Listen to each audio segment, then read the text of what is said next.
পটাশগুলো চাষি ভাইয়েরা যে বাজারে অনেক রকমের পটাশ পাওয়া যায়, তবে আমি যে সুপ্রিয় চাষি ভাইয়েরা আজকে আমি পটাশ দেব 1 বিঘা পুকুরে। কতটুকু পটাশ দেব আপনাকে এই ভিডিওতে দেখিয়ে দিব।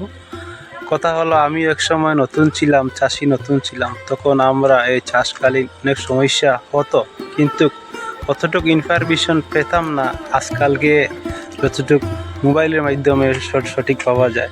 আগেকার আমরা অতটুকু পেতাম না। তো আজকে যে শীতকালে পটাশ আপনারা 15 দিন অন্তর অন্তর পটাশটা মেরে নেবেন পুকুরে। তা না হলে যদি পটাশটা যদি আপনারা ব্যবহার করেন না, তাহলে অনেক রোগে আক্রান্ত হতে পারে আপনার মাছগুলা। আর আমি এই সিংহের পুকুরে আজকে পটাশটা দেব। আর যারা আমার ভিডিও দেখেন, যারা সাবস্ক্রাইব করেন নাই, সাবস্ক্রাইব করবেন। আর আমি এইভাবে ভিডিও দিতে থাকবো অন্তর অন্তর। আর আজকে এই পটাশ দেওয়ার নিয়মটা দেখিয়ে দিব। পটাশগুলো ব্যবহার করছি, এই পটাশগুলো অনেক ভালো।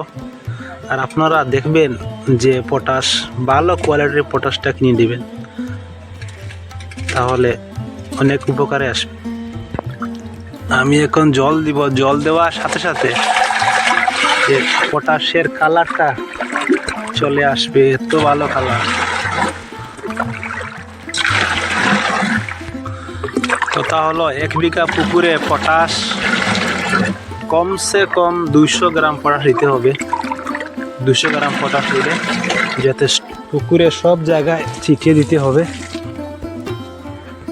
প্রিয় ভাইয়েরা, এই পটাশ মারা আমার এখন শেষ হয়েছে এই পুকুরে। এই হলো 1 বিঘা জায়গা পুকুর, শুধু শিং মাছ। এতে কিছু আমি মিশ্র দিয়েছি, তবে মিশ্র দেওয়াটা আমার ভুল হয়ে গেছে। আপনারা শিং মাছের ক্ষেত্রে শুধু শিং মাছই দেবেন। মিশ্র দিলে এই শিং মাছের গ্রোথ সঠিক আসে না।